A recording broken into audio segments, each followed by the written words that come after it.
The final rounds are coming up of Lamborghini Super Trofeo North America and also Asia. We are here at Imola. It is the annual Lamborghini World Final weekend, which brings together the final rounds of the three existing championships: Europe, North America and Asia. There's a new Middle Eastern championship brought in this year.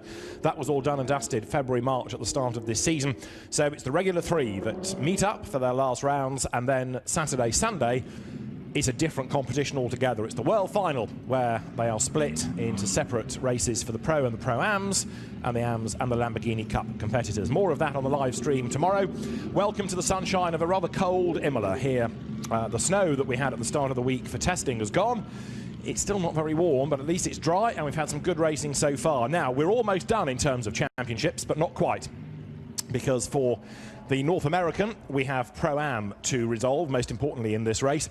I'll go through different championships in a moment as we have a look down from the top of the lap, this being the corner, the Perotella, and with the cars making their way round to the grid, we'll have the two grids lined up pretty shortly, with North America at the front and then a separate start, a separate race for the Super Trofeo Asia contingent behind. In the American Championship then, Trent Heinemann and Riccardo Agostini are now the champions. The only person that could mathematically have done anything about them is Richard Antonucci. He is here, but racing in the European, not the North American Championship. So he can't score points, therefore their work is done. Lamborghini Cup already won by Juan Perez. In the AM Championship, Yuki Hirata is champion-elect. Just a single point out of this would confirm that for him he and Emmanuel Onassis was 12 points behind him. It's now 15 behind, but even if Onassis were to win and Hirata not score, they'd have equal points, and it would be on tie-break number of wins that Hirata was declared the champion. But as I say, a single point would absolutely secure that without having to worry about tie-break. So Pro-Am is where we look, with Austin Versteeg 2 points ahead of Eduardo Piscopo and his co-driver Taylor Proto. That is how the North American part of it looks. Now, in the Asian Championship, things here are a little bit more clear-cut, insofar as we've already had Pro won by Afik Yazid and Kei Cozzolino. That happened at Shanghai even before they got here. Pro-Am, Rick Brokers and Nigel Farmer are the champions. In Am, Andrew Harrianto had already won that. He's in Pro-Am this weekend. And Lamborghini Cup was won in the earlier race by Supichai Wiraborwampong. So that's a little bit easier. So we can just look forward to a straight race, if you like, between the teams in the Asian Championship to see also whether anybody can defeat Kei Cozzolino and Afik Yazid, who really have been the benchmark drivers all season. Cars then making their way to the grid. Grids plural, really. One question mark that we still have is on the Asian grid over Toby Sowery and Artur Janosch's car. That missed the first race. It had an electrical gremlin. Fingers crossed it is going to be there, but we will find out as you look at the overall pole man. That's Jeroen Mul. Irrespective of your time, you will start with behind. And Jeroen Mul starting then on pole position in the change racing car. The Dutch driver, very quick driver indeed, and he'll be one to watch over the course of 50 minutes of racing. David Addison trackside. On the grid is Dakota Jane. A special celebrity today of Lamborghini, not Christian Engelhardt. This is actually Giovanni Venturini, if I said that right. He's a GT Open champion this year and in a spectacular Lamborghini. What do you think of being here today in a Super Trofeo World Final? I mean, it's my first time in the lead car, so usually I stay behind the lead car, so it's a nice experience. Obviously, this event for Lamborghini is a lot important to close the season. We have a lot of cars, 60. So yeah, we have also the new brand of Super Trofeo car, so it's a good thing, good event. I'm really looking forward to seeing that new Super Trofeo car, the Evo. I think the race is about to start, so we better get going. I think I have to go. Get in your car. Bye. Thank you.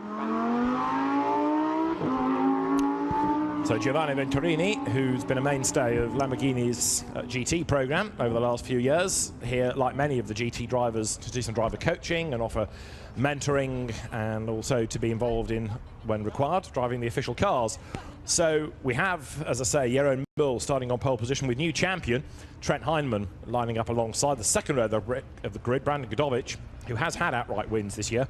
Brandon Godovic, who scored victory at Laguna Seca and also, sorry, I should say in both races at Laguna Seca in the previous meeting. So he came here on a bit of a roll, but got a time penalty for a pit stop infringement in the earlier race. It was only half a second, but it was enough to just drop him away from the top two.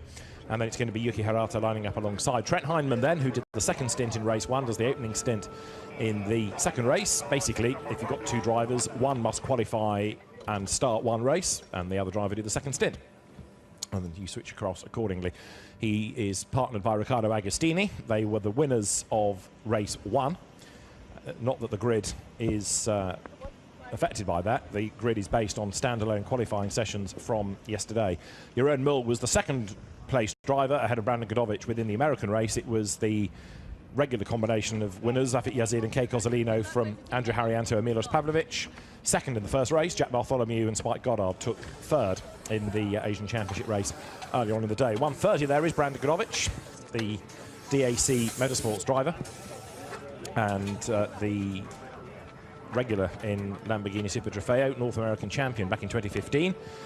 Drove in the Middle East Championship at the start of the season, was runner-up in the TCR Middle East Championship, and he will start third on the grid, and it's Yuki Hirata, the AM champion for this year, who's going to start fourth on the grid. I don't know if you'll be able to hear him, because they won't let me open the door. Dakota, sadly. It's all yours on the grid. Okay, Who have you got? They won't let me open the door, so I'm going to have to do this little window. But these are the current champions. Is this going to be a walk in the park for you? Yeah, I think we already won the championship, so for this race we just need to find a good balance of the car for the world final. So I will enjoy my race and try to have a good to take a good feedback to the engineer. Hopefully I'll see you on the podium later. Good luck. So Zafit Yazid will go first, this year's Asian champion. Former single-seater racer, came from Formula BMW, which then was rebranded as the JK Tyre Series, but for the L Formula BMW chassis, the Magal chassis. Has raced in the Lamborghini Super Trofeo for a couple of seasons now, winning his championship in class on each occasion. 2015 he was Pro, 2016 he was Pro-Am. Raced Formula Masters in China as well, so an experienced driver and very highly regarded in Malaysia with a good reputation. So we are in for another very lively race, make no mistake about that, and with the Asian Championship, which has been a regular support series this year to the new Blancpain GT Series Asia, giving some good racing. The number of European drivers getting involved in that has increased as well, as they have in part taken the opportunity to race at some different circuits and also perhaps take their careers to a different market, especially in the case of some of the young guns, like a Toby Sowery as an example. Toby split his time this year between the BRDC British Formula 3 Championship, but also from May onwards has been racing in Super Trofeo Asia and elected to skip the last round of F3 when he knew he couldn't win the championship to go and race and indeed win in the Super Trofeo Asia races at Shanghai, so it made the trip worthwhile. He won the second race. We've had the 3-minute board. The grid is now being cleared. Everybody has to have the wheels on at 5 minutes. They've got to be cars on the ground at 3, and the grid's got to be cleared at 1, and then we will have the 2 pace cars lead away for these 2 separate starts. There is 2:03, so it is on the grid, which is the good news. Artur Janos, the Polish driver, former single-seater racer. There's a funny echo in all of this, isn't there? The number of drivers we come across that have moved from single-seater penury to GT racing, and Artur Janos, ex-GP3 racer, sharing with Toby Sowery. And if you caught a glimpse of the side of the car a moment ago, you'd have seen the BRDC Rising Stars badge on the side. Toby, one of those young British drivers that the British Racing Drivers Club puts its support behind. And with part of the club's role to be to look after young British talent, Toby is one of those drivers who is recognised by the scheme. Pit stops, just to get these out of the way, they will make them between 20 and 30 minutes. If you are 2 drivers sharing a car, pit in to pit out is 1 minute and 40. If you're on your own, it's 1 minute and 43. Why? Well, there is felt to be an advantage by doing the race on your own, because you know what the car's like and the track conditions are like, so those 3 seconds just balance things out a little bit. Jeroen Mul starts on pole. He has Trent Heinemann alongside him, and the second row of the grid is where you find Brandon Godovic lining up alongside the AM champ Yuki Harata. Row 3 of the grid, Taylor Proto will start in this battle he has now with Austin Versteeg for Pro-Am honours. He will share the car with Eduardo Piscopo in his 1-2 watch, undoubtedly. Catherine Legg, British driver, PRDC member, goes first in 1:10 alongside hers Michele Beretta as the driver to do the second stint. Then on the 4th row, number 116 is the Pro-Am Championship leader.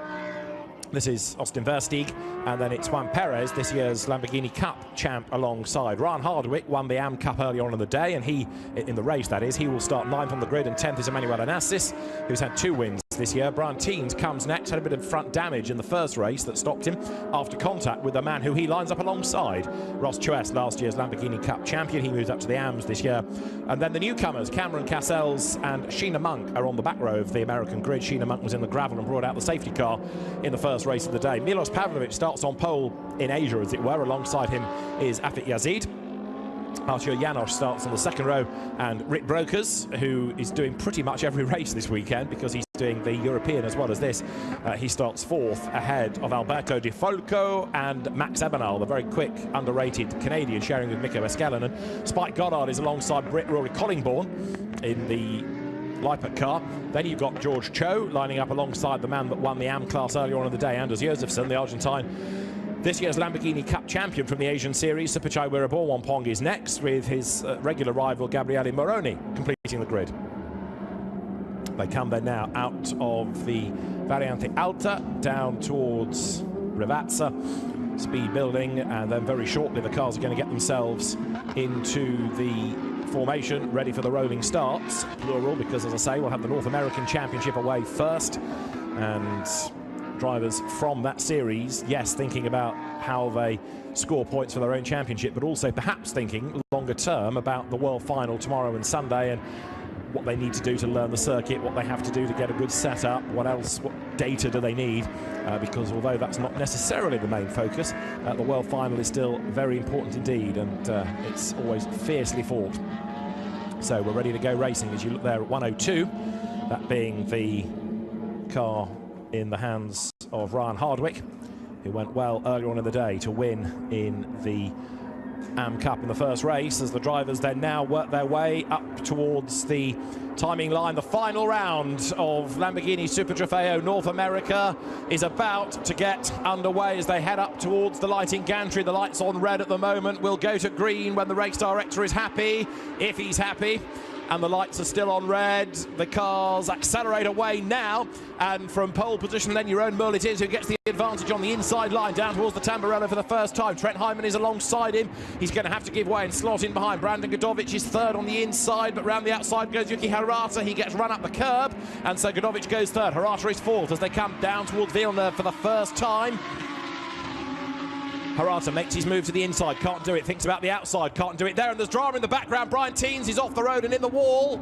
He's across the road and thankfully doesn't take anybody else with him, but Brian Teens off the circuit, spun across the track. He's done damage, and that's the end of his race, I would have thought, and thankfully it looked as though he's had the presence of mind to limp as far away from the racing line as possible, and actually even got to a vehicle access gate, so that can be hooked out of the way quite readily, as now the Asian race is about to get underway. Cars work their way up towards the timing line. As they do so, pole position is Pavlovic. Afit Yazid is alongside the experienced Serbian. On the second row, Artur Janos the pole, the Dutchman, Rick Brokers. So it's a very international feel to the front of it. Serbia, Malaysia, Poland, Holland, away they go. And the best start is made by Pavlovic, who takes the advantage down to the Tamburello. Wiraborwampong goes ahead of Moroni for penultimate place. On the outside line, then the red and black car, Rick Brokers, sharing with the Hong Kong driver Nigel Farmer, drops into 4th as they wriggle their way then up through the Tamburello for the first time. These cars make a great sight and a great sound as they come through a yellow flag zone. because of Brian Teens being off the road early on. We're a Ball-on-Pong then fending off Moroni. You can see Teens' car stranded in the background. That doesn't really affect life for the Asian drivers, as here at the end of lap 1 overall come the Americans over the line. Jeroen Mul, the Dutchman, leads the North American Championship ahead of Trent Heinemann by a second. Brandon Godovic is third. Those top two have checked out already. Hirata runs fourth. Fifth is Catherine Legge. Sixth, significantly, is Taylor Proto, but not for much longer because Austin Versteeg tries to come up around the outside of him. Can't do it. He needs to get ahead now and try and build the gap before the very quick Eduardo Piscopo takes over, and off the road has gone Hirata. He's back on again just ahead of them, but losing places as a result. Through goes Proto, through goes Versteeg, and all of that happening as they got to a yellow flag zone. So in a sense they couldn't avoid overtaking because he'd been off the road and was slow, but there were yellows waving for Brian Teens' car, so that might be looked at. Proto then keeping Versteeg at bay as they accelerate now out of Tosa, climb the hill. Over the crest they'll come towards the Piratella. 50-minute races, remember, with these mandatory pit stops. And there, Taylor Proto, tucked up behind him, looking for a way round, is Austin Versteeg, who's been impressive this year with outright wins as well as class victories. And now it's all about Pro-Am Championship honours between these two as they sprint their way up once more towards the approach to Rivazza. The Asian Championship race comes over the timing line with Pavlovic leading Afik Yazid. Now that car potentially, when Andrew Haryanto gets behind the wheel of it, might drop back because Haryanto isn't as rapid as is Pavlovic. But for the moment, Milos aiming to remind people just how quick he is. Afik Yazid hustling on behind him, avoiding the debris dropped by Brian Teens' car as they come through the Tamburello. Afik Yazid really hustling on out of Villeneuve. Down towards Tosa now, turn left, climb the hill. Afik Yazid in the Clatsio racing car accelerates on this, the second lap. The leaders are on lap 3 from the American race. A second is between Mul and Heinemann then. That's all that there is separating the top two as they crest the line. There you've got the challenge being made for the Pro-Am lead. Versteeg to the inside and he's gone through. Austin Versteeg goes through ahead of Taylor Proto. That gives him the class lead, although Proto fights back. Can he retake the advantage out of the Tamburello? Yes, he can. Versteeg gets run out wide. He's sideways on the curb. Got away with that, but he's losing places. Past him has come Hirata, and still that yellow flag waves, and still they've been attacking in that area. It's a bit risky that, but anyway, for the moment, you've got Taylor Proto back up a spot. Also going after them is Emmanuel Onassis. Yuki Hirata trying to fight back, having lost his class lead now to Onassis. But out of all of that, very definitely the casualty in number 116 was Austin Versteeg, because he has fallen now quite significantly away from his class rival. He's got to do the hard work all over again after that big slide that he had there. Through in 118 is Emmanuel Onassis, pressing on. Lamborghini racer, Ferrari racer, and when he's not racing cars, he is a relief pilot for war zones or famine areas and takes aid. So very different type of thing to do, but a terribly meritorious one. And Emmanuel Onassis then running in 6th spot ahead of Yuki Hirata, battling for AM class honours as they drop downhill, with then Austin Versteeg trying to play catch up. There is Versteeg in 116, keeping Juan Perez, this year's Lamborghini Cup champion, at bay. The fastest lap overall, by the way, being traded at the moment between Jeroen Mul and Trent Heinemann. The gap between them is hovering around the 9/10 mark. There's not much to choose in terms of lap time. It's about a 10th, if that, between the two each lap round. The leaders are on lap 4. Down towards the Tamburello they go. Brandon Godovic running a rather lonely third. Catherine Legge behind in 4th spot. Now their 5th is Taylor Proto, hanging on to his class lead. It's Onassis, it's Hirata next up. So Versteeg was alongside Taylor Proto, and in the end he's 2 cars back from him now. Doesn't matter quite so much in terms of points. They're still 1 and 2 in the class, but there's a bit more real estate for Versteeg to make up before he can do anything about Proto for the class lead. And that car that Taylor Proto is in is set to get even faster in the second stint when Eduardo Piscopo is put behind the wheel of it.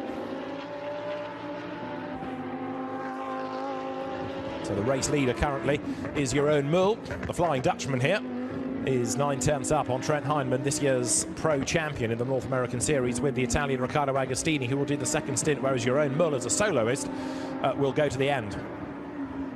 Into the Variante Alta they come, and he will now sprint his way down towards Rivazza and the end of the lap. A lap around here is hovering around 1:42 at the moment. On board with Trent Hindman as he comes down the hill. Into Rivazza at the end of the lap then. You go through the effectively double apex right. There's that very, very short straight between the two elements of the corner. And Rivazza with its own signposts, a very popular part of the Imola circuit. You approach it from a completely different direction, and the race leaders hammer over the timing line, past race control, past the museum, down towards the Tamburello once more, with 0.8 of a second between the two of them.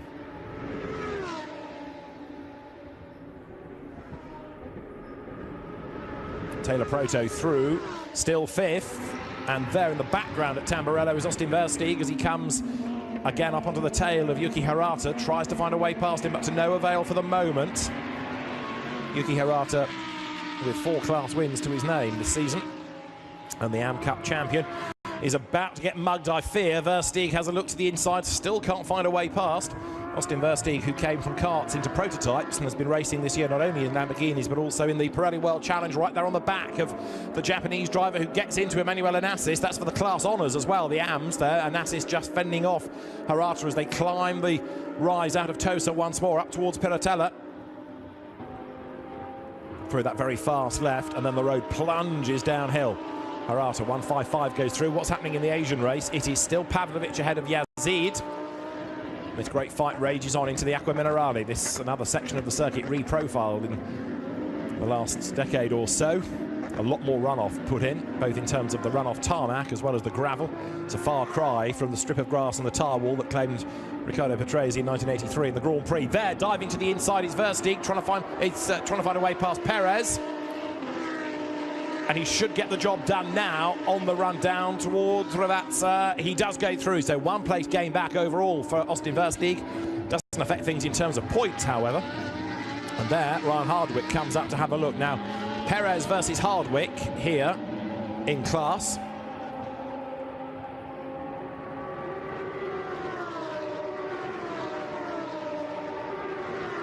Ryan Hardwick in 104. Sorry, in 102, I should say, the XR Consulting car, running in the Lamborghini Cup element of the race versus the champion, Juan Perez. And they're both now squabbling for 9th and 10th places as they come towards Tamburello once more. Brian Teams, just to make the point, we had lost very early on in the race with that damage. So that car, a very disappointing day with an incident putting him out in the first race, about 2/3 of the way through. And now we've lost him out of this race as well. So the American driver sits by the side of the road as the leaders battle on. We're currently on lap 6. Jeroen Mul leading now. The gap has come down and Nats Watson. It's 6/10 between Mul and Hindman. Brandon Vidovic still running in 3rd place. Milos Pavlovic has just gone over the timing line, heading the Asian race ahead of Afik Yazid, now by 1.7 seconds. And Alberto Di Folco is the 3rd of those in the Asian battlers. Now the lap restarts, and this is the car of Gabriele Moroni being negotiated as they drop down towards Rivazza. Through on the inside there then goes Jeroen Mul, but Trent Hindman has caught right up to him. We've also got the team manager of Juan Perez's car being told immediately to go to race control. Not quite sure why all that is happening. But Perez to race control, or the team manager to race control, on board with Hindman as they come across the timing line now down to Tamburello. Jeroen Mul has the advantage by just 99 thousandths into Tamburello. They turn. Down through the gears goes Hindman. Left, right, left again. Battles his way down this short run towards Villeneuve, and now the move comes up the inside. So thanks to the traffic, with the pair of them being caught up behind Moroni, they've managed to bring the gap right down. Now, can Jeroen Mul stretch it with clear real estate ahead of him? He's really pushing hard. Down the pit road is coming Ross Chuest. So Chuest has got a problem. He was running quite strongly in 12th place overall and 3rd in class. So Ross Chuest, who was a podium finisher in race 1, pits, as now you're on board with Trent Hindman up towards Piratella. Goes for the inside line, not really close enough there to force the issue. Through the corner they go. Drop downhill, there's another back marker up the road, which will be Anders Josefsson. Alberto Di Folco, by the way, has now done the fastest lap of the race. So he's really hustling on in currently 3rd in the Asian element of the race, as Trent Hindman's view is still at the back of the leading car of Jeroen Mul. They're closing now on to Supachai Wiraborwampong. He's going to be next to be negotiated. He's this year's Lamborghini Cup champion in the Asian Series. And Wiraborwampong, the petrochemical industry man, gets out of the way. Very gentlemanly down at Ravazza, doesn't get in the way at all of Mull nor Heinemann. So they both go through. And now they accelerate up towards the timing line. So Jeroen Mull leads the way. Speed building then as they come over the line. Trent Heinemann close enough perhaps to make a move, but not necessarily at this part of the circuit where it's all about speed as they come now down towards Tamburello once more. There's half a gap on the inside line. Trent Heinemann thinks about it but realises that that's not really on and slots back in behind as they go now left and right and left again through Tamburello. The short run down towards Villeneuve. And then on towards Tosa. Third, Brandon Godovic. Catherine Legg is fourth, incidentally. Fifth is Taylor Proto. In sixth spot, Emmanuel Onassis ahead of Yuki Hirata. Eighth is Austin Versteeg. Ninth, with this Damocletian visit from the team manager to race control, is Juan Perez. And 10th is Ryan Hardwick. And then in the Asian race, Milos Pavlovic leads, Afit Yazid leads, Alberto Di Falco, Rick Brokers is fourth, fifth is Archer Janos, fifth Max Ebenal, sixth Spike Goddard, seventh Rory Collingbourne, eighth George Cho, ninth Anders Josefsson, and then 10th is Supachai Wiraborwampong as the American race leaders on lap 8 dive downhill once more. Through the Aqua Minerale, through the first element, down through the gears for the tighter second. And then the road opens up a little bit. You crest the rise towards the Variante Alta. And more back markers are going to have to be negotiated soon. Anders Josefsson, George Cho just ahead of him. Jeroen Mull then, at the moment, looking pretty good up front. They head once again down towards the double apex left at Ravazza.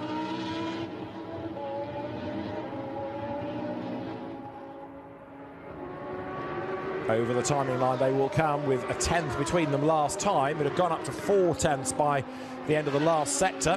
And let's see what it is as they come now past the pits. It's still 4 tenths of a second. So Trent Heinemann not quite able to live on the back of Jeroen Mull. He's certainly being helped when they catch the traffic. That's where the difference seems to be made, really.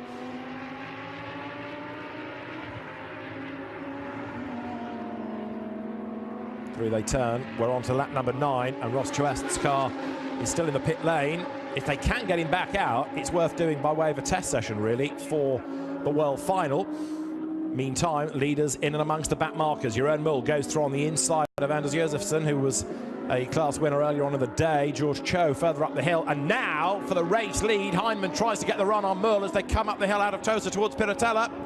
Is he going to be able to make it stick? Yes, on the inside line. It looks like we're going to have a change for the race lead as they come through Piratella this time. Who is going to be ahead? They're still absolutely side by side as they plunge downhill, but Trent Heinemann has done it. Through he goes. Do they touch? Heinemann runs a little bit deep into the corner. Jeroen Mull has lost out, though. Trent Heinemann goes through. He took full advantage as they rounded Tosa, and now the new race leader is Trent Heinemann, the champion this year. He's ahead of Jeroen Mull. And what can Mull do, if anything, to fight back as they come out of the chicane, out of the Variante Alta, down now towards the double left once more at Ravazza.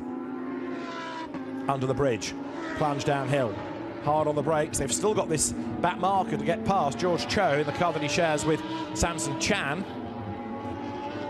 And they'll sprint their way now up towards the timing line. Now this is how it all happened as far as Trent Heinemann was concerned. So he closes up on the inside, and there Jeroen Mull braked a little bit too late and ran wide coming out of Tosa. That gave the momentum and the opportunity to Trent Heinemann.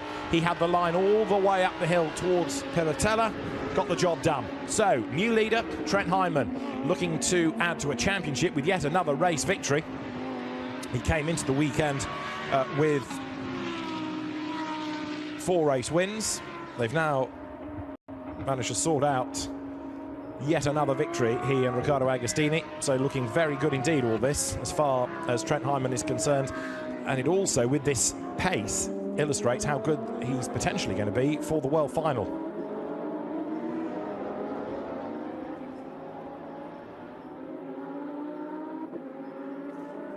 So with 5 race wins to his name now, Trent Heinemann and Riccardo Agostini are the race leaders, and the gap is widening A slightly deflated Jeroen Mul then, dropping back. There's 1:10. Now that's Catherine Legg in the car that she will relay to Michele Beretta for the second stint. Catherine Legg, who is these days very much regarded as a single-seater racer because of her Champ Car, IndyCar racing, but from a spell, of course, in Audi's DTM program, she did a couple of races for the Amelie Naguri Formula E team, raced in Toyota Atlantic, but started off in single-seaters in the UK, but has made a very good career for herself in American racing, Catherine Legg. And she was initially going to be sharing with Sheena Monk, but Sheena will drive solo, and so Catherine moves across to the sister car of Michele Beretta. There's Brandon Godovic through, running a little bit wide as he comes out of that last corner. Brandon Godovic up towards the timing line, former champion, having won the North American champion in 2015, and then last year being the runner-up in the North American Championship. So an experienced Lamborghini driver. But Trent Heinemann then, who came to prominence in European racing as part of Jeremy Shaw's Team USA scholarship, and he came across to the Formula 4 Festival and the Walter Hayes Trophy, and now very much a GT and sports car star back in America, comes through the sequence of corners at Villeneuve up towards Tosa, and you can see the way that, having hit the front, he's absolutely scarpered. A second and a half to the good now over Jeroen Mul in second place. They make the run uphill. Blue flag wave to the back marker. Is that a back marker with a problem, or is that just a slow car? Because I just wondered whether it didn't look a bit low on a corner. We had a couple of cars with punctures in the earlier European race, slightly unusually, but all looked good. As for second in the Asian race, there in the background, Afik Yazid is coming under attack from Alberto Di Folco. Over the timing line comes Haryanto. That's Ross Chuest going back into the race. Ross Chuest many laps down, but getting the track knowledge in for the world final for tomorrow. Pavlovic goes through then. He's the leader. 2-8 of the Asian part of the race here. This car, the X1 Racing Team entry. Andrew Haryanto, the AM champion, moving up to Pro-Am by dint of having Pavlovic as the co-driver for the weekend.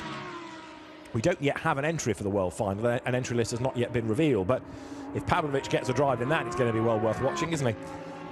Milos Pavlovic then accelerates down towards Tosa, the Serbian driver who came from karting into Formula Vauxhall, but won the European Championship in 2014, won the world final that year as well, in fact, when he was sharing the car for much of the season with Eduardo Piscopo. And between them at Sepang, they won the championship that year, the world final that year. So with the pit window imminent, drivers look on. It's Riccardo Agostini ready to relay into the leading car. Trent Heinemann is at the wheel of it. Jeroen Mul second. Now he's going to lose a further 3 seconds because of the longer pit stop that he has to serve by dint of being a solo driver. And it is a car with a problem. It is Mikko Eskelinen's car, which has got Max Ebenal at the wheel of it, and it's another puncture. I was right, that was the car we saw at the top of the hill. It did look low, and it's another puncture. So that's 2 we've had in the European race earlier. Now we've had one here, and way wide, and almost disaster there for Alberto Di Folco. Right on the tail he was of Afik Yazid, and completely unsighted came across this limping car of Max Ebenal that was doing the right thing and trying to keep out of the way, but unfortunately it was on the racing line as they came out of Rivazza towards pit in, and Alberto Di Folco suddenly had an enormous scare as he oh so nearly ploughed into the back of a stricken car. So Ebenal has made it to the pit lane. Max Ebenal comes in, and there is Alberto Di Folco, who's heading for the laundrette. I think that was an enormous brown trouser moment for him. Down the pit road staggers Max Ebenal's car. And here's the replay of it. Now have a look, because Yazid is on the limit, so his line is going to bring him out wider.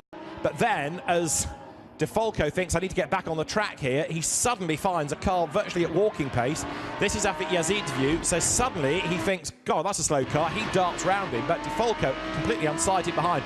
Very nearly ploughed into the back of Max Ebenal. That was all a bit risky. And there, Max Ebenal has made it back with what's left of the tyre.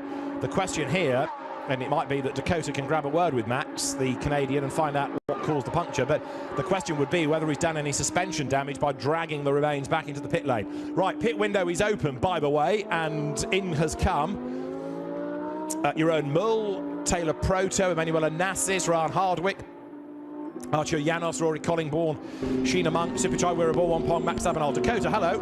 near the camera. David, yes. Got a bit of an update from the pit lane. Go for it. As you rightly said, Max has really crawled back at a very slow pace. He's not actually got one puncture, he's got two. Oh, right. Oh, wow. Yeah, both on the rear, actually. So I'm going to go have a chat to him and see why he got those punctures. Okay, yeah, thanks for that, because that just adds, doesn't it, to those we saw in the European race a little bit earlier on. Max Ebenal in then for Mikko Escalainen. They're going to be quite a couple of laps down as a result of the slow in lap, but two rear punctures. It is possible he went off the road and did it, but it will be interesting to hear his view later on. Supichai Weeraborwampong with the flashing lights on the bright red, almost day-glow highlighter pen liveried car there at the front of the queue. Jeroen Mul rejoins. There's 118, good to go. That's the car in the hands of Emmanuel Onassis. Still slightly puzzled by what all that was going on about Juan Perez earlier on in the race. Team manager summoned to race control, but we've heard no more about that. When we do, I'll let you know. There, back into the race goes the Ebenal Escalainen car. Mikko Escalainen races in assorted categories, not just Lamborghini, but from time to time Spanish and Portuguese GT, but also takes part in rallies back in Finland. And Max Ebenal takes off his helmet out of the race, as there is 101. Trent Hyndman staying out for a little bit longer. Catherine Legg up into second place now. And then it is Austin Versteeg third. But the other question is going to be about the pace of Eduardo Piscopo relative to Versteeg and how that's going to affect the championship. At the moment, remember, it is Austin Versteeg who is ahead, but only just ahead in the championship coming into this last race. He's 2 points ahead, and the difference between first and second is 3 points. So really, whoever wins it, wins the race, wins the championship. Trent Hyndman down to the Aqua Minerale. We have got just about half the race still to go, just over. Climbs the hill, over the brow now.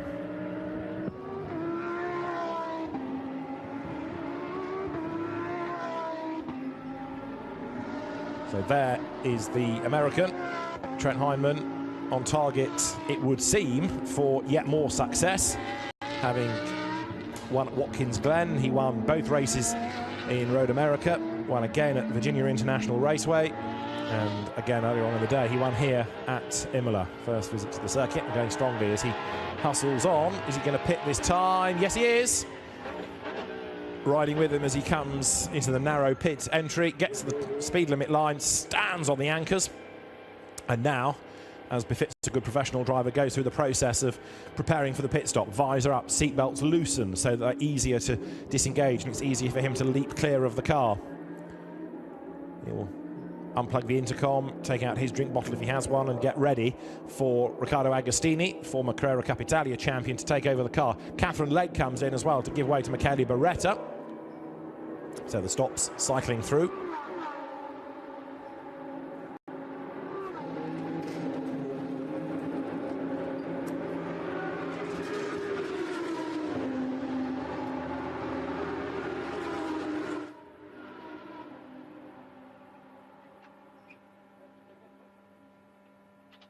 So this is the view on board with the car that has led, not entirely race long, because it had to fight past Jeroen Mul, but now Riccardo Agostini, the Italian driver, installed behind the wheel, and he will be good to go very shortly. You have to time this so that you don't go under the minute and 40 seconds, but equally you don't want to be sitting there and lose too much time after it. So the really good teams are those that know when to release the car with the pit lane speed limit in mind, and therefore it should break the pit out beam pretty much a tenth after the mandatory time is up. Plenty of drivers hustling on then, including Milos Pavlovic, who now leads the race outright from Rick Brokers. They need to stay out for as long as they can. They're squabbling for Asian Pro-Am honours here, but both have slower co-drivers, so the hard work, the hard yards being done by Pavlovic and Brokers. Over the brow comes the Serbian, very experienced driver, Milos Pavlovic. Still, for some reason, despite his success and his ability, he's never really been picked up by a proper manufacturer program, and we've never really seen him in a major headline international pan-European category, but the ability is there, and he does well in Lamborghinis, that is full certain. Pavlovic to Brokers then, 10 seconds when they came over the line. There, into the race, Riccardo Agostini climbs out of Tosa. Behind him, you've got the car of Ben Gersakowski. he having taken over from Rory Collingbourne, who did the first stint. Now, that's another of the Asian cars, fourth it was in the earlier race, but Heinemann and Agostini here looking for the double. They might well get it, given the pace that car seems to have at the moment. Milos Pavlovic comes to the pit lane. Behind him, look, there's Afik Yazid, who carries on for... Sorry, it's Kate Cozzolino who carries on, so he's already taken over from Afik Yazid. So down the pit road comes Pavlovic. All of this shuffles itself into order. You can see the Roger Dubois watches back car of Alberto De Falco in the pit lane. He gives way now, after his scare, to Carrie Schreiner. It was a terrifying moment as he almost ploughed into Max Ebernold's car. Whether Max was conscious of just how scary it was, well, I'm sure you've seen the replay by now, but it was quite a moment, that. There is, coming up towards the timing line, 101. Riccardo Agostini goes through, and that should now put him back. It does, into the lead of the race, or puts that car back into the lead of the race.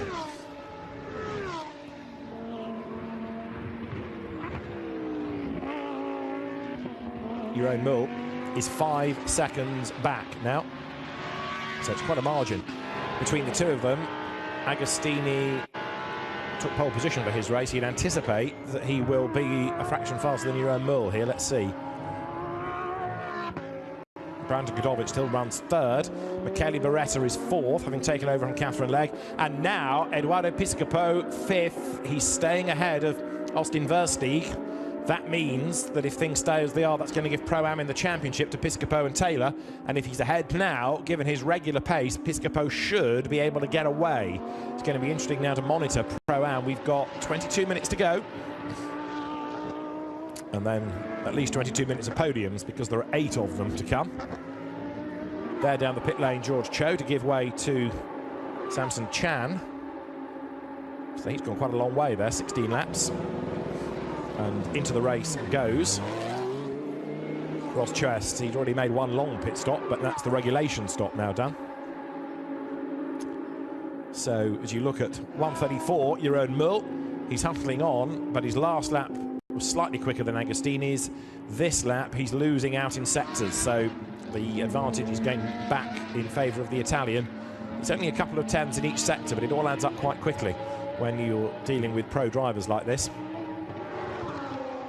Riccardo Agostini goes through. Jeroen Mul comes through now, and the gap as he breaks the beam is confirmed as 6 seconds. Dakota, hello.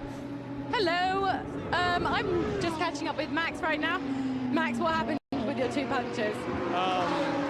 Slowly every lap, the tire was going a little bit flat. I was losing grip every lap, but the tire wasn't completely flat. And then just the last lap, I heard it pop. So then I was driving back nice and slow. And coming out of the last corner, I was quite a bit in front. But then someone hit me in the back and made the other one flat. So 2 flat tires. Not so good. Are you gutted? Yeah, sorry. Are you gutted? Nah, that's racing. Yeah, I had fun anyways. So it's just unlucky. It wasn't. What great attitude you have. Well, come on, let's go watch the rest of the race. Thank you. So there was contact then. De Falco just clipped the back therefore and punctured the other tyre.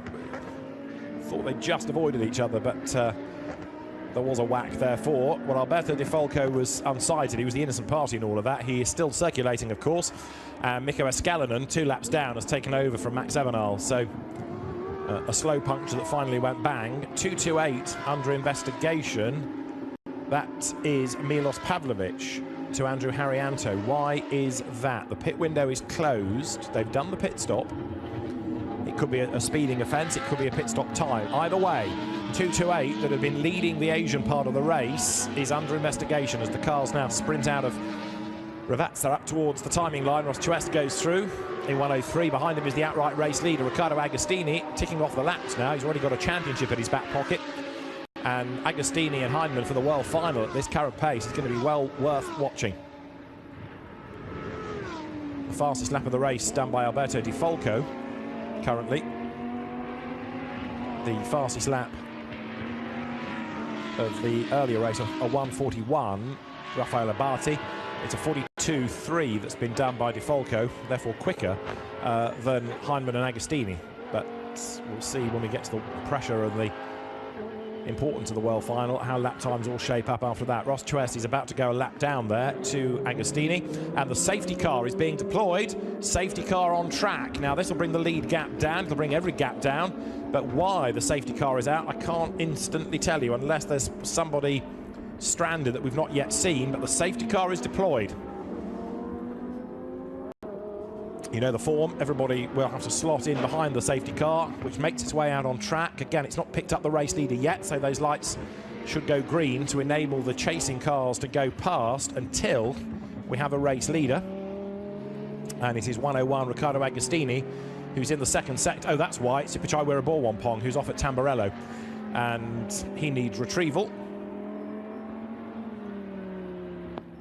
I think every race so far has had the safety car. In fact, the first European race was red flagged at the end. Safety car was much, much earlier. But then with the car in an awkward place, it was red flagged in the last 6 minutes or so. So Superchai Wiraborwampong's car is the one that needs to be retrieved. And when that comes out of the gravel and out of harm's way, then we can get things back underway. But the longer process in all of this actually is sorting out the order, getting the leader in the right place. There he is. So you can see you've got a lot of ground to make up on the safety car. Safety car lets everybody else past. Everybody else has to go slowly because the safety car boards and flags are being waved. So it takes a long, long time for the catch-up operation to happen. Pavlovic and Haryanto are being given a time penalty of 0.810 of a second, 0.8 of a second for being under on the pit stop time. So slightly too previous out of the pits was Haryanto, and the time penalty is there to make up the shortfall. So Agostini goes through the incident zone. Now he thinks, where's this safety car gone to? And it's out there somewhere. Past Brian Teen's stranded car as well. Out of Villeneuve, and now the road starts to climb, and voila, safety car is ahead. So as Riccardo Agostini comes out of Tosa, and he's found the safety car, and hopefully now everybody else will start to form up in the line behind.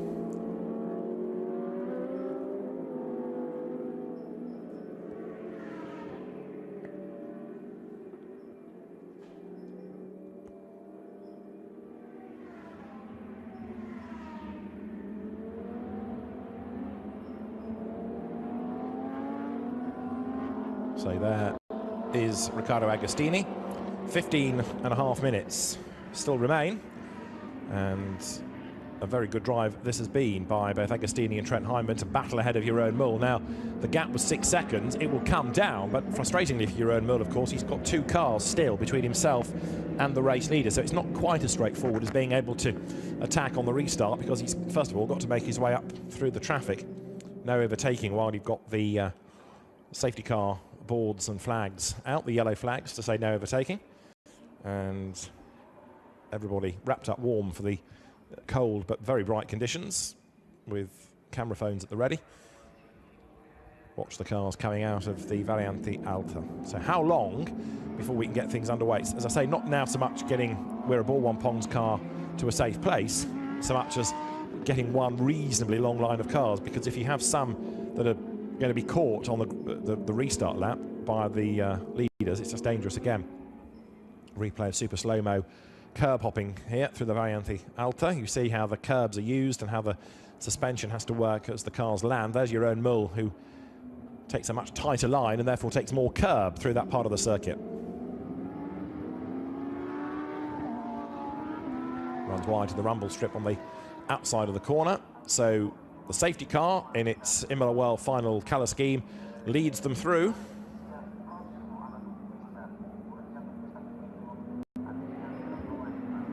There's a story in the press this week that even the Pope has become a Lamborghini owner. The Vatican has had one delivered. It's going to be auctioned, but it was delivered to the Vatican, and His Holiness took delivery of the car earlier on in the week. So you know you've got a discerning customer there. Over the timing line comes Riccardo Agostini then as the race leader from Jeroen Mul. Still with those two cars between, then Brandon Godovic third, Michele Beretta fourth, Eduardo Piscopo fifth, heading potentially for Pro-Am title success ahead of Austin Versteeg. Yuki Hirata is seventh, leading his class again ahead of Emmanuel Onassis, and to secure that in the championship also ninth is Juan Perez and 10th Ryan Hardwick. So they're kind of pairing off really. You've got the classes, top two in the Pro-Am 5th and 6th, AMS 7th and 8th, and the Lamborghini Cup 9th and 10th. Catherine Legg looks on at 4th place, Michele Beretta.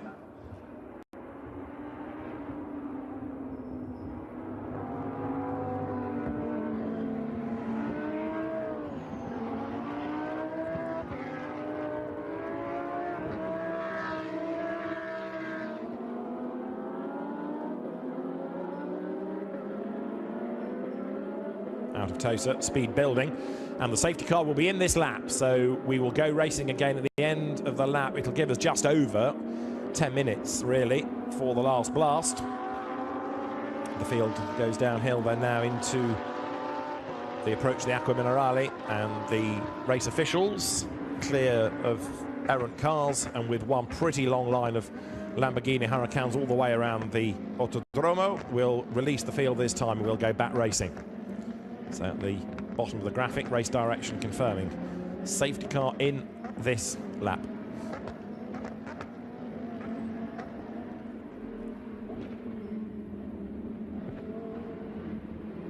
Out of the Variante Alta. Speed starts to build once more.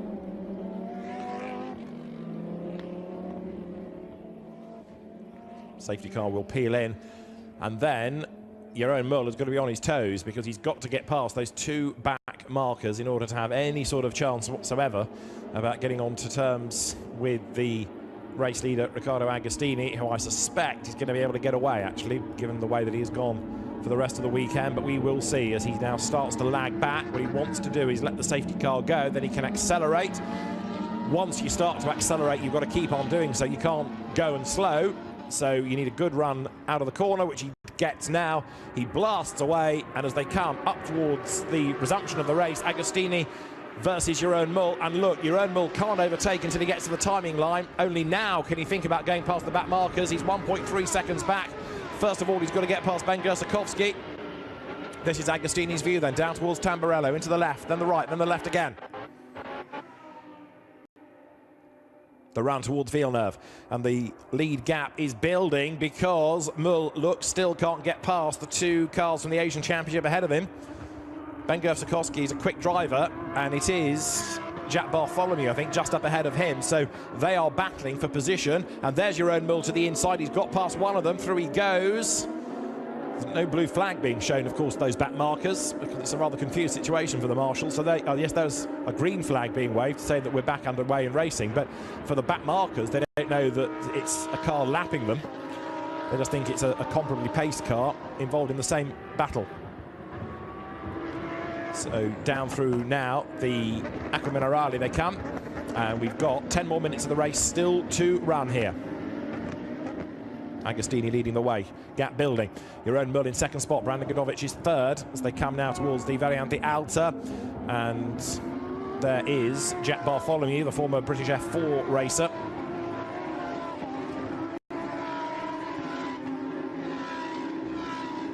Eduardo Piscopo is on his toes as well, to try and get up past Michele Beretta and get himself away from Austin Versteeg if he can, as they drop downhill. Versteeg to the outside line. There is Eduardo Piscopo, the little bit of trim trailing at the back of the car, nothing significant, as wide there goes Michele Beretta out of Ravazza up towards the timing line once more. This will put now 21 laps in the book. They start lap 22 with 9 minutes to go, and the lead gap has shot up again to 3 seconds, and now Versteeg attacks Piscopo. That is for the class lead and for the championship as they go towards Tamburello.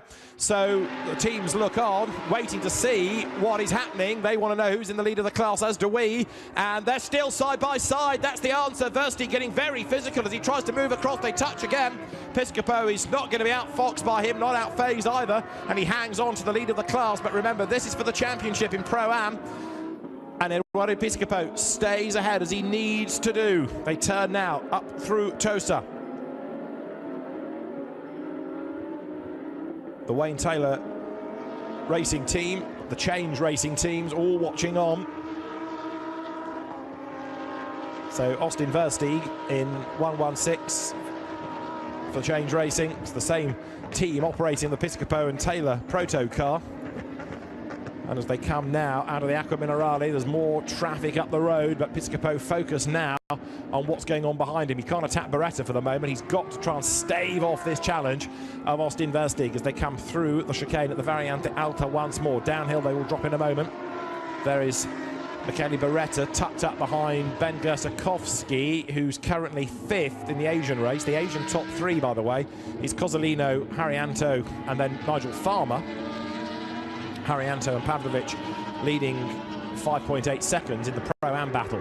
So the race leader goes through. Riccardo Agostini is way, way wide. There goes Ben Gersakowski, brings all the dirt back onto the road with him, and it fills up the air scoop at the front. That's going to enable Michele Beretta the chance to go past, and Piscopo now looking a straight line. He's getting away slightly by 0.6 of a second from Austin Versteeg as they go through. So the gap is starting to creep up, which is exactly what Piscopo needs after all the elbows out racing and a lap ago. 7 minutes to go now. Great stuff this as Agostini comes into Villeneuve. Out of the right-hander, down towards Tosa. There, look, behind him is Jeroen Mul. Brandon Godovic there is in 3rd spot, number 130. Best of the rest, in a sense. He's got good pace, but not good enough to stay with the leaders, as there is 205 Jack Bartholomew. Because he was caught behind the safety car, that's cost him a lot of time, and he's 4th now in the Asian race, but no chance of improving unless anybody has a problem up the road.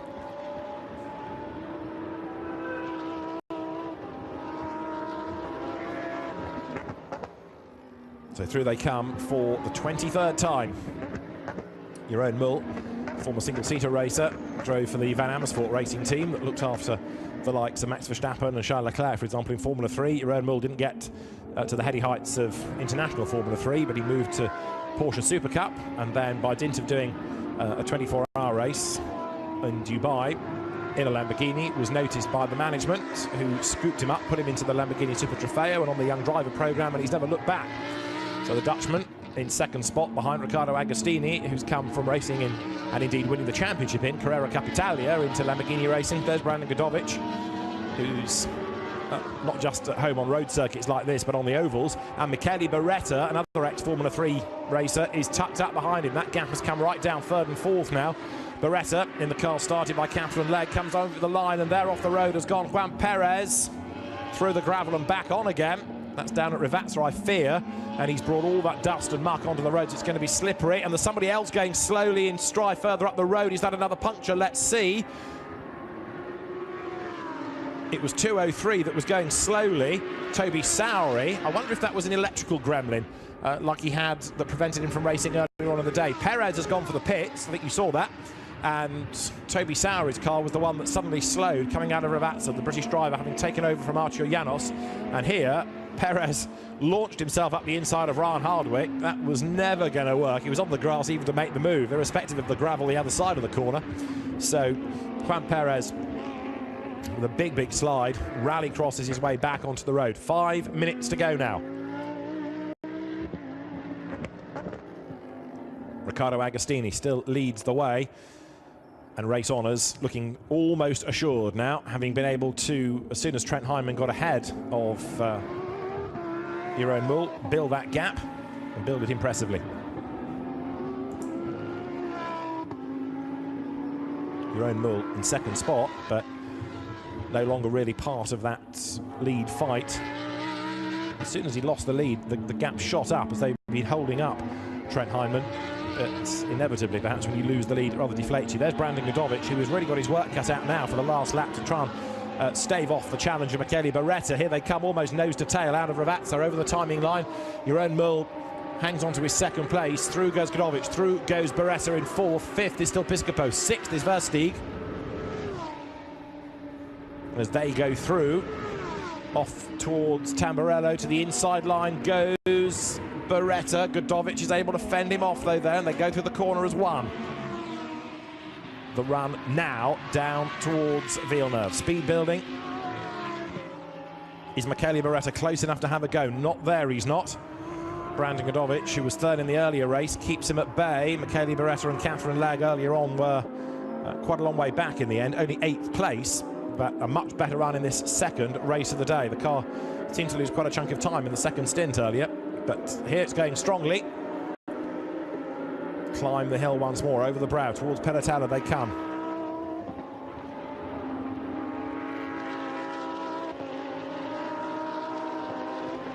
Three more minutes on the clock. How many more laps can they squeeze out? Probably 2 more at the end of this for the race leader. You're on board with the Asian race leader here. This is Kei Cozzolino, the Italian-Japanese driver. Very experienced driver, and has raced in the likes of Formula 3, Formula Nippon, the World Touring Car Championship 1 year at Macau. He has raced and won in Blancpain GT Series Asia this year in a Lamborghini, and having raced in Super Trofeo Europe into Super Trofeo Asia, and he's won that already this year.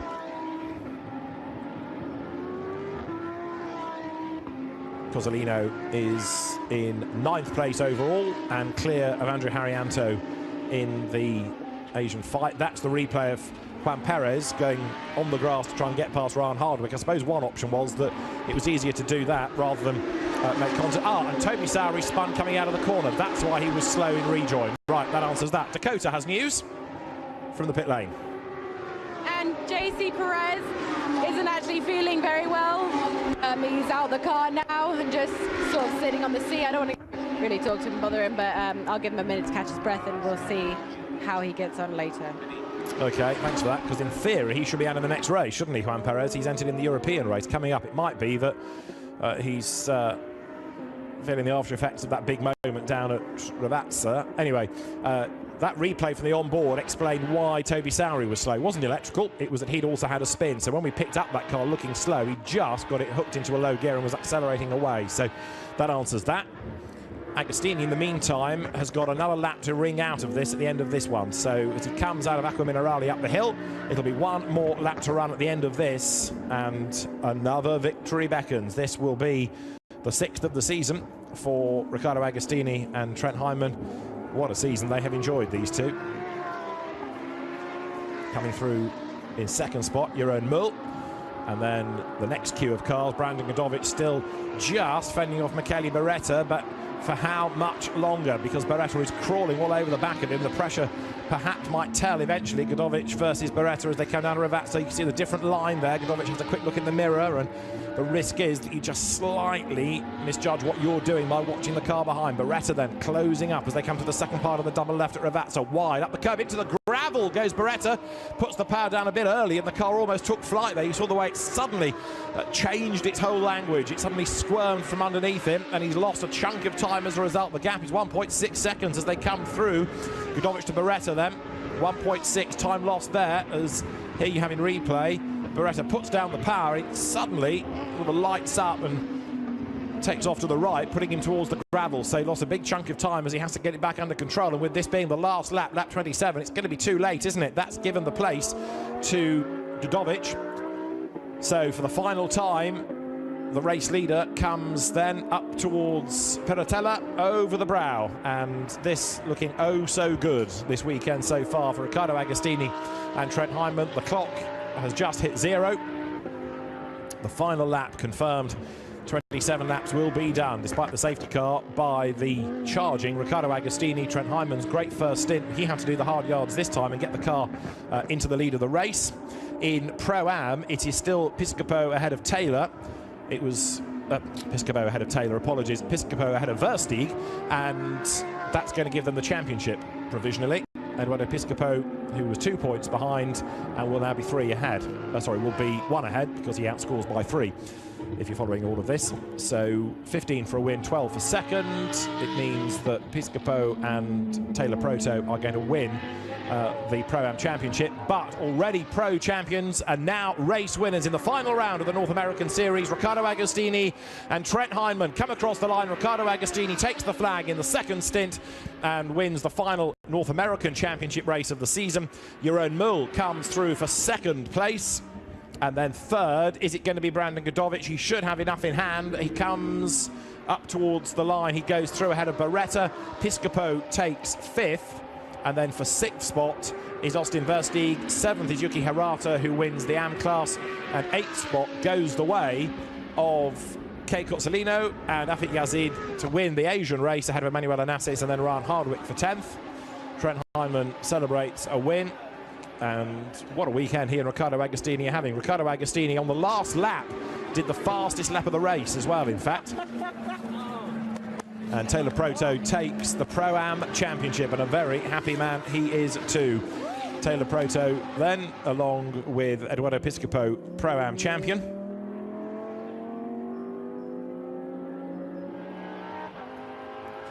And Trent Hyman and Riccardo Agostini win yet again in the Lamborghini Super Trofeo North America.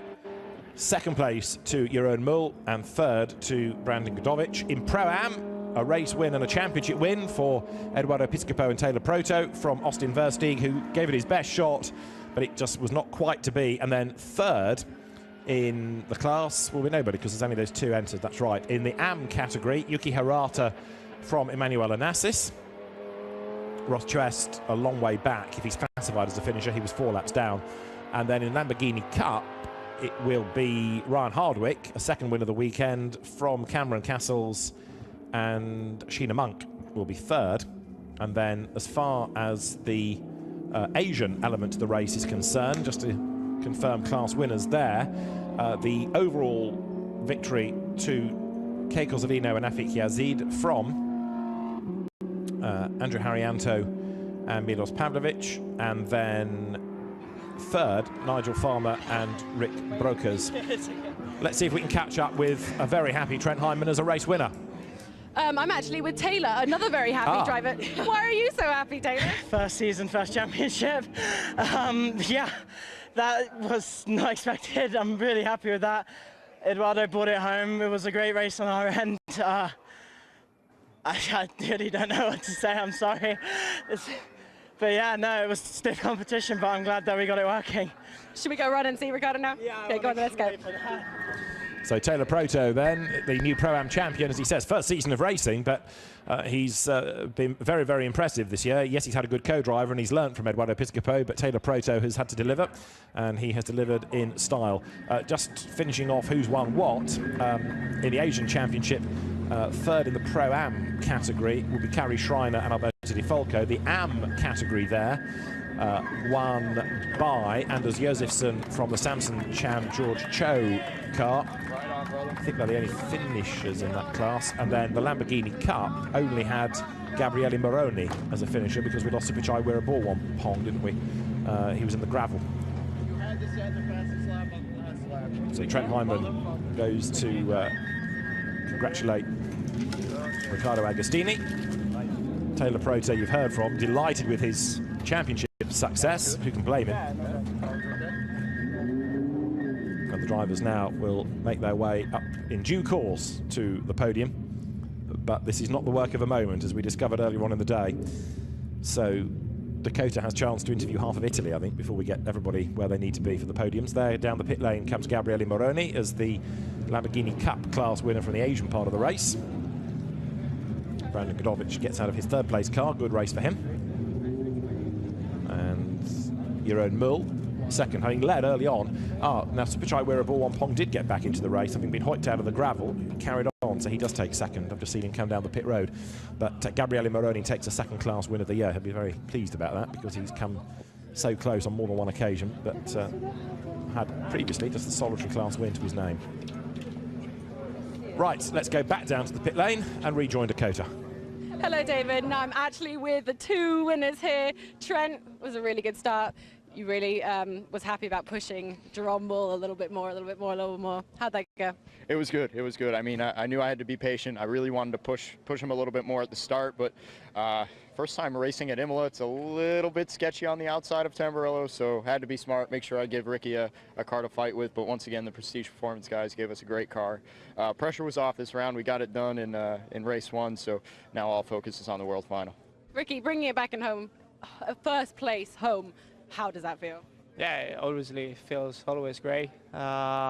We did another great race since the start with Trent in second place. Then it was very good. He was able to overtake Jeroen, and yeah, we did a driving change in first position. So You don't sound happy. Come on, you just won a race. Be happy. Anyway, congratulations, boys. Go get your trophy. Thank you. So another championship secured in the first race for Trent Hyman and Riccardo Agostini. Pressure off in that, but the desire to win no less. And Jeroen Mul, having led early on, slightly delayed, as you see in the replay in the traffic, as he charged down towards Tosa, missed his braking point ever so slightly, just ran a little bit wide. That gave the opportunity to Trent Hyman, and there was no second invitation needed as he went charging through up on the inside line. So once in front, Trent Hyman able to build up the advantage, and an excellent job done to secure the race win.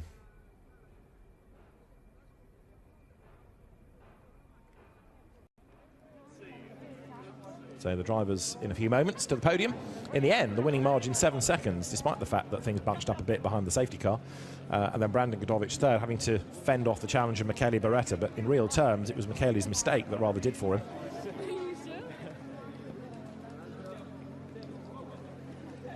That time lost coming onto the start of the last lap, just costing him too much time. Dakota.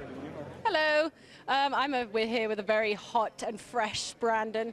Brandon, how'd that race go for you? Not as great as the first one, but still ended up on the podium again. But was just kind of struggling a lot there for that one. I was kind of lucky to hold on to third there. I was basically doing everything I could to defend from fourth place there, but managed to hold him off. Still got on the podium, so happy about that. But still have a few things to do to get better for the World Finals races. Are you going to be able to get better? Of course. That's what I like to hear. Go collect your trophy. So Brandon Godovic for third place. He has been an outright race winner on occasions this year, but here not quite able to replicate the pace that was being offered up by Riccardo Agostini and Trent Hyman, who take the race win. Jeroen Mul second and Brandon Godovic third, ahead of Michele Beretta and Catherine Legg in fourth place. Piscopo and Proto class winners, champions, and fifth.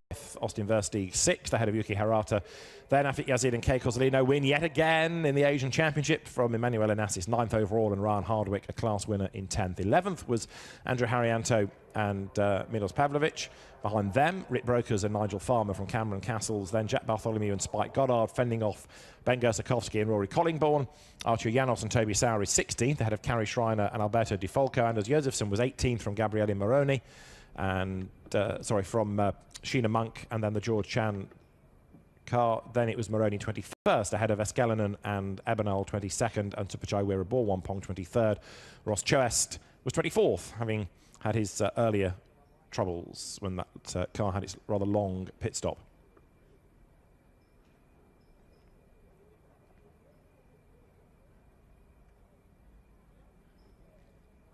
So the winning drivers from both championships being rounded up and then brought forward. Yuki Harata, former skier before he turned into car racing, has taken this year's AM Championship within the North American Series.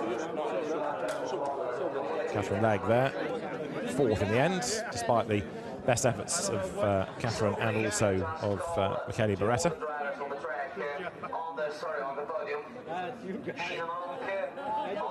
And as the drivers prepare, there's Milos Pavlovic in the background, ending up second in the Asian race, having led the first part of it. Drivers, in some cases, needing to be traced from the pit lane. In other cases, they're already here. Those that are regulars know exactly what to do, you see. Those that are perhaps a little bit newer to podium ceremonies have to be encouraged up here. The trophy girls keen for the selfies. And the nice thing about the World Final weekend is that everybody has a good time. For many people, there's a huge amount of travelling involved. And so everybody tries to make the most and enjoy every element of the weekend, especially if you're racing in a different continent for the first time. And Taylor Proto, in his late teens, coming into motor racing, a great job done.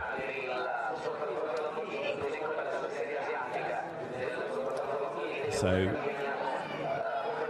we shall have, as I say, shortly the drivers to the podium. Riccardo Agostini doing the fastest lap of the race on that last lap, very impressively, as he tried to get away from the opposition. And in the end, winning by 7 seconds from Jeroen Mul.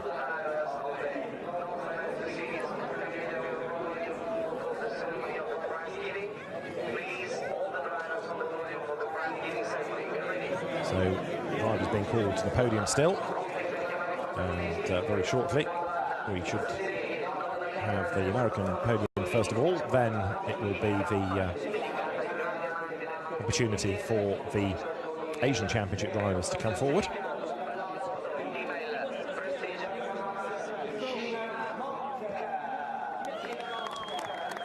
And for the North American Series then, first of all comes Sheena Monk. For third place in class, Cameron Castles, who like Sheena is racing in the championship for the first time, in fact, this weekend, steps forward.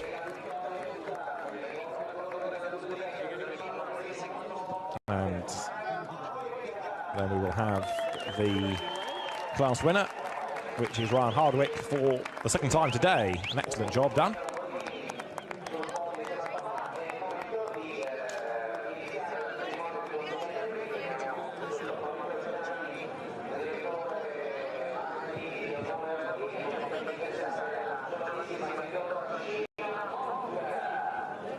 So there the drivers receive the trophies, and very shortly, I suspect, because it's their last activity of the day, there might be some champagne to spray around. We shall see. But first of all, Ryan Hardwick and his son are there to celebrate.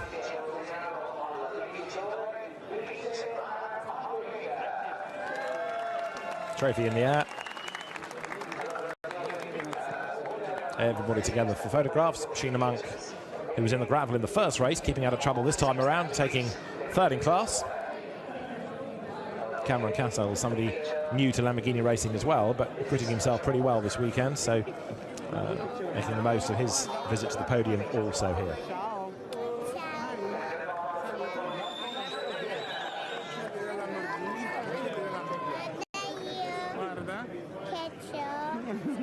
And if you can't race one, there's the next best thing.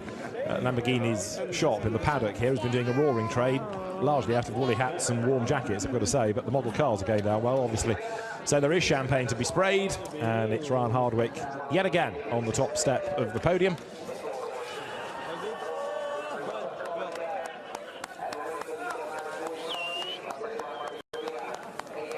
Ryan, who won at Watkins Glen in both races, won in Virginia and earlier on in the day here, so that's a 5th victory of the season for Ryan Hardwick. And as the drivers have done for the day, they can head to the hospitality and start their preparations for the World Final, which has obviously begun with a bottle of champagne. The next podium that we come to will be for the AM drivers from the North American Championship. It was won earlier on in the day by Yuki Hirata, and it is Yuki Hirata who wins again, in fact. So for third place, Ross Twest on the podium.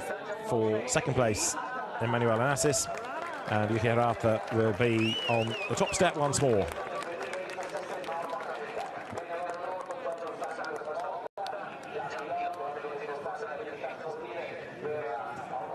So the trophies will be presented, and in reverse order, Ross Twest, who won Lamborghini Cup last year, has kind of been bumped up to the AM category for this season.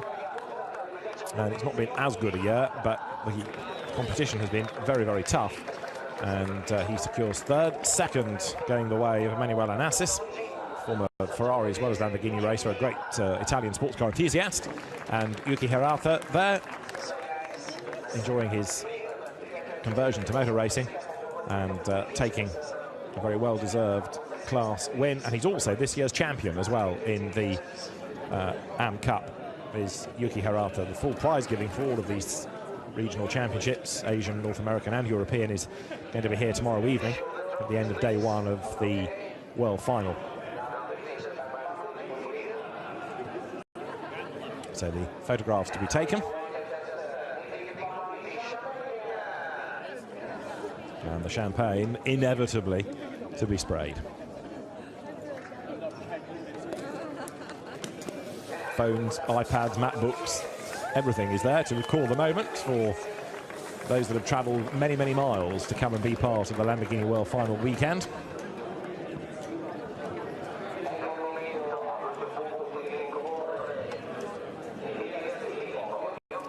And next, we will turn our attention to the Asian. Sorry, no, the Pro-Am podium. I'm getting ahead of myself. We've still got the Pro-Am drivers still to come, and then the Pro class as well. One in fine style this weekend by Trent Hyman and Riccardo Agostini.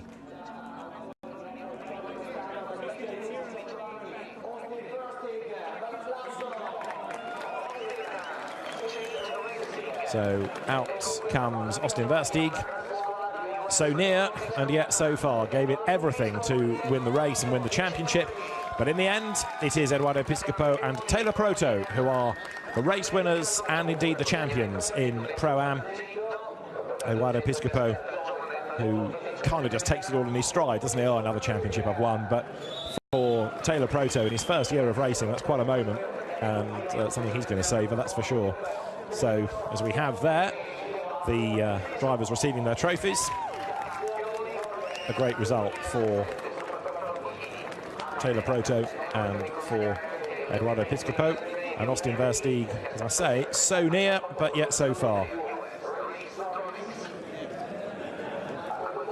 And there, everybody gets together for the photographs. Taylor Proto with, at the very far end of the podium, just next to Eduardo Piscopo, Giorgio Sana, racer himself, but the head of Lamborghini's motorsport program. And somebody who can appreciate what it means for the drivers to win a championship.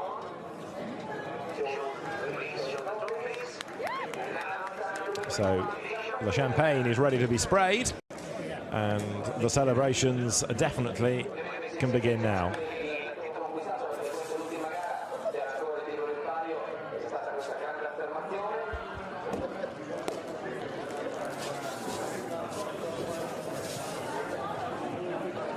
Taylor Proto gets a face full of fizz, but he doesn't care. He is a champion at the first season of racing. He's learnt a lot, he has progressed nicely, and let's see how he fares over the next 2 days in the World Final.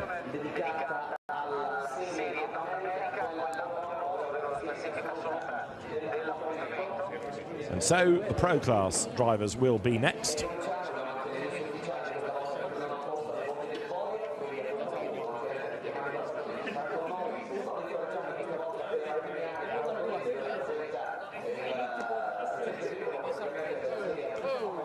Trent Hyman, Riccardo Agostini, the race winners, and it should be Jeroen Mul for second and Brandon Godovic for third, and Brandon will be the first one to step forward.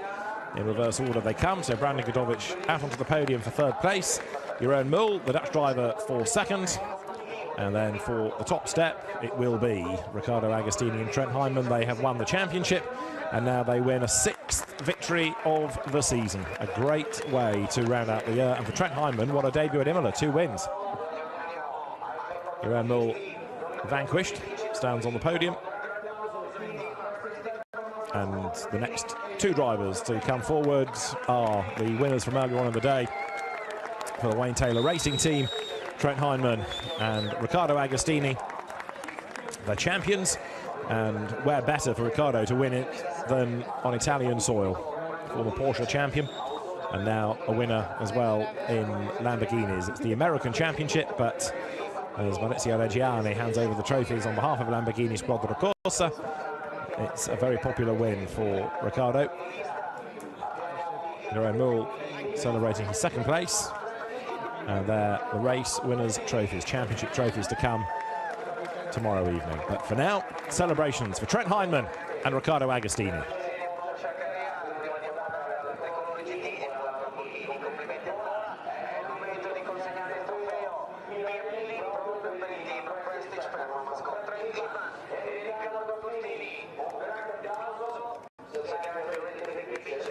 The official photographs will be next, and tomorrow morning is when the drivers qualify for the World Final. Entries submitted overnight just to confirm driver combinations, and if anyone's had any damage and can't race for the rest of the weekend, that's taken into account as well. Brian Teens, for example, might be a question mark over 2 retirements today, 2 impacts. But hopefully that car, having made the long journey, will be good for the grid.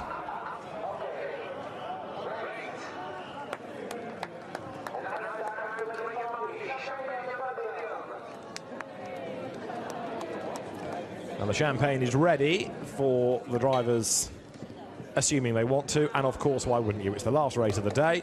The overalls can be washed overnight if needs be, and Trent Hyman and Riccardo Agostini can celebrate a race win and a championship win as well.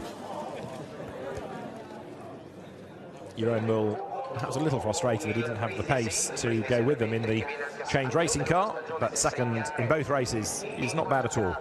And then for third place, it's Brandon Gotovic. As the winners then from the North American Championship make their way off the podium, which is then quickly dressed in readiness for the Asian Championship drivers to come forward.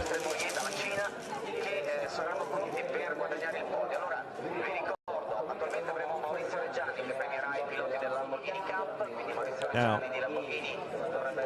it should be the same order, but we've had different championships doing different things with their podiums over the course of the day so far.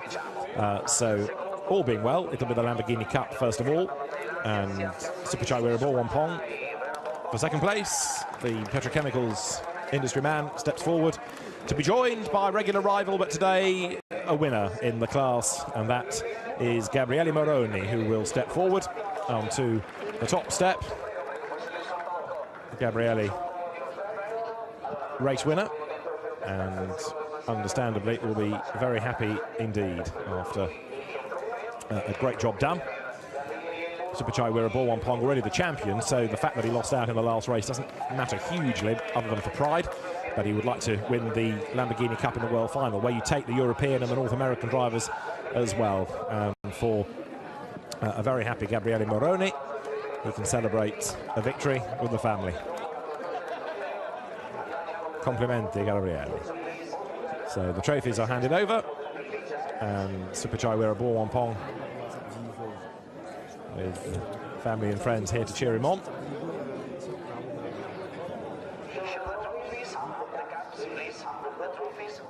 The Lamborghini Cup champion then from the Super Trofeo Asia, Suphachai Weeraboorwanpong and Gabriele Moroni.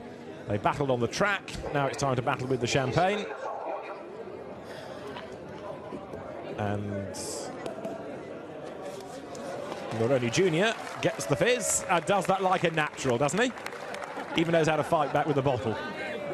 So Gabriele Moroni is the race winner, Suphachai Weeraboorwanpong is the class champion, and battle will be rejoined in the World Final.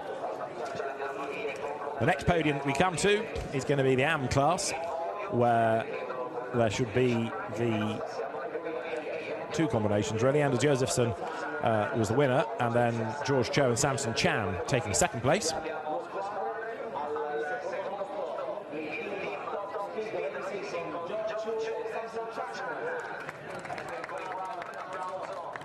Out come the Taiwanese driver George Cho and the Hong Kong driver Samson Chan. And then for the top step, Anders Josefsson, who has not done the Asian Series for the whole time this year, but is always quick in class no matter which championship you see him racing. Giorgio Sana steps forward to hand over the trophies, first of all to George Cho and Samson Chan, and then to Anders Josefsson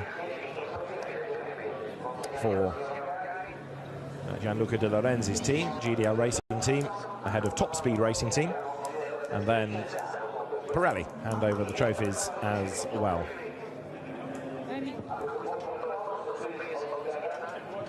More photographs to be done. Anders Josefsson, who is one of those drivers that's able, when he does find the time from his business interests to go racing, to find a championship to slot into and go and enjoy himself. So the drivers will, I think, spray. And then we will have the Pro-Am and Pro drivers for the podium as well. The AM Championship already won before this weekend by Andrew Haryanto, which is why he moved up to Pro-Am with Milos Pavlovic. Anders Jezerson gets a faceful now, just when you thought it was safe. Pro-Am in the championship won by Rick Brokers and Nigel Farmer. Those punctures for Max Ebenal and Mikko Escalinen really costing them any chance of winning the championship. So Rick Brokers and Nigel Farmer taking the class in the championship, and they will be among the drivers for the podium very shortly.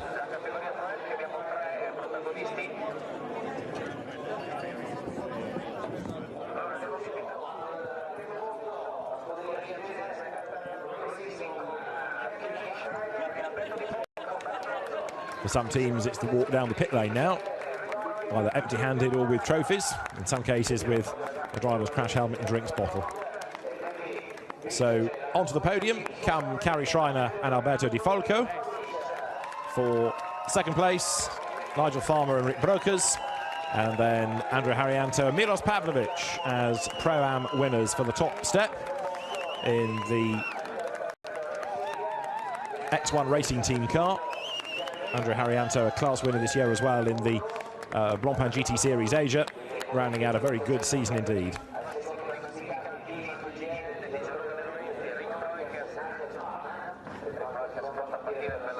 Giorgio Sana hands over the trophies. He used to race himself in this championship, but since actually he took it over and became the head of Lamborghini Squadra Corsa, has done an excellent job of building Lamborghini as a brand, as a racing brand, in terms of one make, in terms of GT3, and a tremendously successful championship the Lamborghini Super Trofeo has become. Pirelli trophy is handed over, and Rick Brokers and Nigel Farmer then confirmed as the champions. The X1 team very, very happy, as you can understand. Everybody gets together then for the photographs. The Pro Championship had already been won in Shanghai by Kei Kozolino and Afik Yazid, so they've had the pressure off this weekend, but another victory has gone their way. And there's Kari Schreiner, who, along with Alberto Di Folco, who had that huge scare, remember, when he came across the very slow Max Ebenal car, celebrates third in class, some Scarpa. And Kari Schreiner, single-seater racer, came out of Formula 4 into Lamborghini racing, gets a drenching on the podium.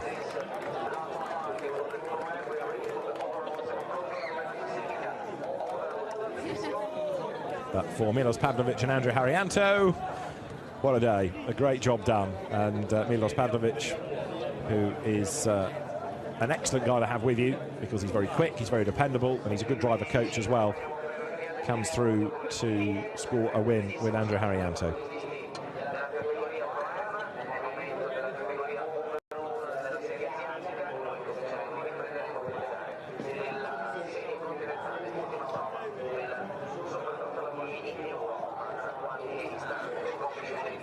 And one podium to go. And the Pro drivers then will come forward with Kei Kozolino and Afik Yazid taking yet another victory in this quite extraordinary season. 10 out of 12 race wins gone their way. And they will step forward in a moment.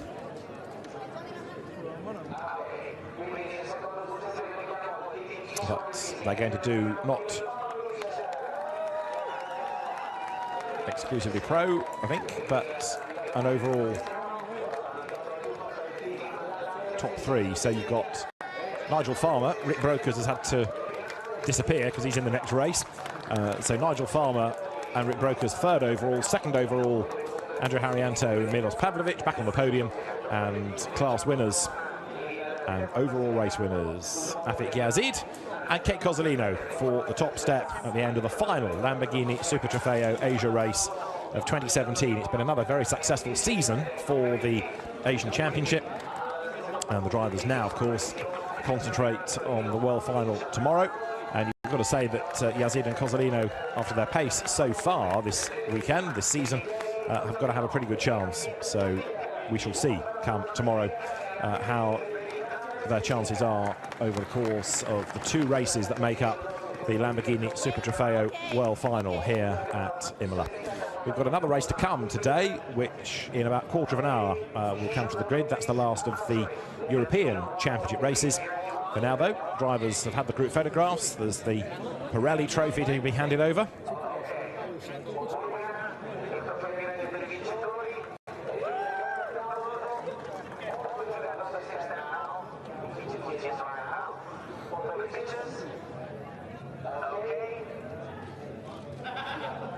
And so now the winning drivers have to not only pose for the photographs, but also not drop and break their trophies, which I think might have just happened. So podiums are done, and the final European race coming up very shortly. Let's have a look back, though, at the highlights of this last Asian and North American race of the season.